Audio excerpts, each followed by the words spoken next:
praja srijeti narayanat prano jayate manas sarvendriyani cha T. Krishnamacharya, the man whose name has become synonymous with yoga. He gave yoga its contemporary form and popularized it throughout India and the world.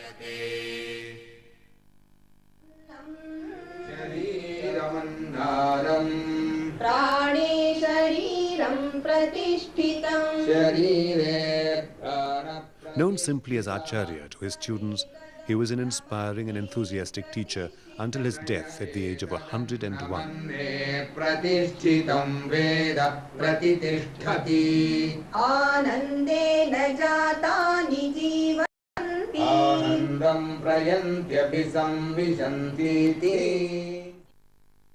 Tirumalai Krishnamacharya was born on the 18th of November 1888 in the state of Mysore. His family's lineage can be traced to Nada Muni, the famous 9th century South Indian sage. Krishnamacharya's education began with his father. At the age of 12, he enrolled at the Brahma Tantra Parakala Mutt in Mysore to study the Vedic texts. But this did not quench his thirst for knowledge. He attended universities in Benares and Mysore, studying Sanskrit, logic, grammar, Vedanta, and Sankhya philosophy. Krishnamacharya's curiosity extended far beyond the walls of universities. Deeply fascinated by nature, he spent his holidays trekking in the Himalayas. In 1916, at the age of 28, he walked 211 miles in 2.5 months to the Manasarovar lake in Tibet. There, he met the greatest influence of his life, Sri Ramamohan Brahmachari, a great sage with whom he lived and studied yoga for 8 years. It was at his urging that Krishnamacharya decided to devote his life to spreading the message of yoga. These are some of my father's royal disciples. He used to go all over India at the invitation of the Maharajas. There were many Maharajas those days to teach them yoga. So this is some of the kings who used to take yoga lessons, and they also had some photographs taken. This is, for example, the Maharaj of Kolhapur.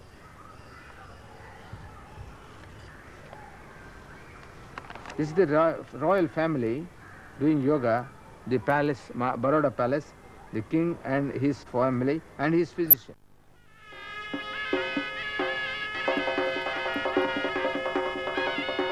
In 1926, the Maharaja of Mysore, Sri Krishna Rajendra Vodeyar IV, requested Krishnamacharya to teach him and his family yoga. Soon after, Krishnamacharya set up a yoga shala at the Jagan Mohan Palace in Mysore. He taught yoga for 20 years there before moving to Madras because of political unrest. In Madras, his fame as a great yoga teacher grew. Because he believed in adapting yoga to the requirements of each student, he staunchly refused to develop a standardized method of yoga for everyone. And now, nearly a century later, his teachings of yoga are still relevant to modern lifestyle. Another of T. Krishnamacharya's great gifts was his ability to combine a thorough knowledge of yoga and other ancient Indian philosophies with 20th century values. Above all, he was a true acharya who practiced what he taught his students. For Krishnamacharya, yoga was far more than a physical discipline. He saw yoga as a means to develop wisdom. For him, yoga was, in the end, a form of bhakti, the path of devotion.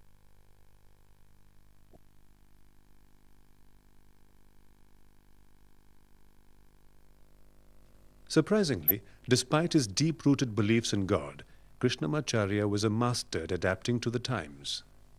A path breaker, he questioned rigid norms of the day. Krishnamacharya was one of the first men to teach women yoga and Vedic chanting. His wife and his sister were adept at yoga, and today his daughters are themselves yoga teachers. In 1937, an American woman asked to study yoga with this great master. Although she was an older woman from a foreign culture and faith, Krishnamacharya was able to make yoga relevant for her. She later changed her name to Indira Devi and was a pioneer in taking yoga to the West. And when I was leaving, Krishnamacharya told me, "You are leaving us now and you will be in different countries. I want you to teach yoga." I said, "Me? Maaf kariye, I can't teach." And I remember in one of the classes in the beginning, when everybody was doing the Paschimottanasana, forward bend, whatever. Well, feet on the floor stretched, and you inhale, exhale, and you touch your toes. My hands were so far from the toes that I asked one of my co-students just to push me from the back. And Shri told me, no, you can injure a rigid muscle. You will do it by and by.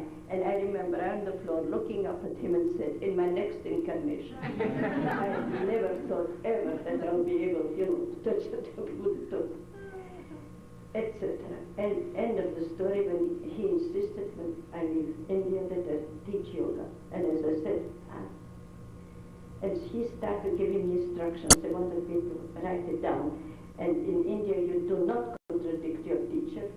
So I was writing down and thinking he is losing his time and mine. And so I must say it was to me my great luck and privilege to be able to spread yoga the way I was taught by Sri Krishnamacharya. And it is pure yoga. He was very strict with me, as I said at the beginning, and I'm so glad. Our Acharya was traveling all over India to talk and show the yoga practices. He would give lectures, he would demonstrate asanas, he would show the effects of yoga. For example, he has demonstrated more than once the possibility of a human being to stop the heartbeat. 2 minutes you stopped heart. That was mental control or physical control? But it is mind, not only mind control, mind and prana and... Krishnamacharya's teachings have influenced practically all contemporary styles of yoga.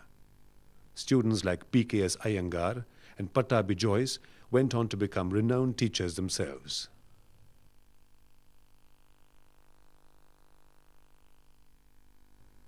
Krishnamacharya also taught yoga to all of his children, and one son, T.K.V. Desikachar, eventually became one of his most devoted students. In 1976, with his father's blessings, Desikachar established the Krishnamacharya Yoga Mandiram, or the KYM, an institution to spread the teachings of Krishnamacharya.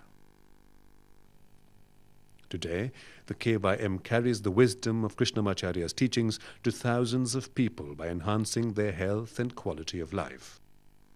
Krishnamacharya's skill as a physician is well documented. An authority on Ayurveda, he believed that a disciplined lifestyle was essential for good health. He measured the nadi or pulse of every person he taught and used this as a basis for designing an effective personal practice. Today, this is the same method of diagnosis practiced at the KYM, a technique Krishnamacharya called surgery without instruments. I was very stunned by my father helping people who had so many illnesses and who are not from India but from abroad. So for me that was a stunning experience, how Westerners would come to my father who hardly could speak English, who never studied medicine, but all these people got so much benefit. I was not interested in yoga. My passion was technology. But this experience of foreigners coming to my father, where he could heal people with insomnia, some people could not have children, chronic asthma, stroke, people had stroke, where the doctors had almost given up. And my father could heal them, was the one that influenced my choice to be a yoga student. Krishnamacharya's own life was simple and orderly. He maintained this discipline, leading an active life for over 100 years. In 1984, Krishnamacharya broke his hip after a fall. Lying in bed, he practiced yoga that cured him of the injury within 2 months.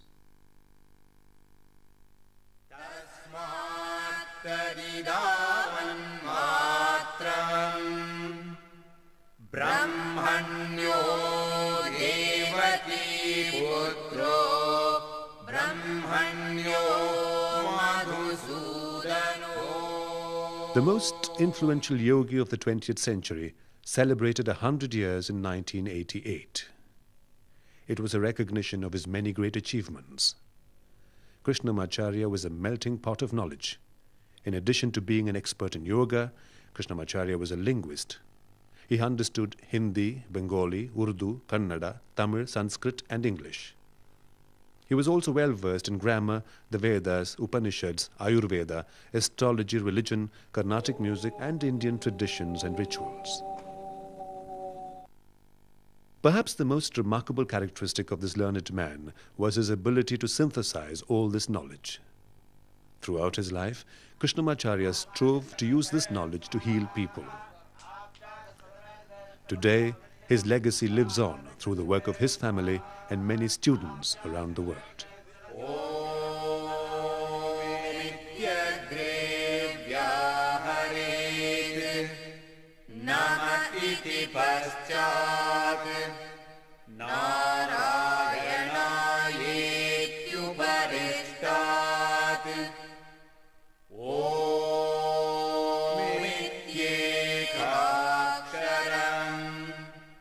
Nama iti dve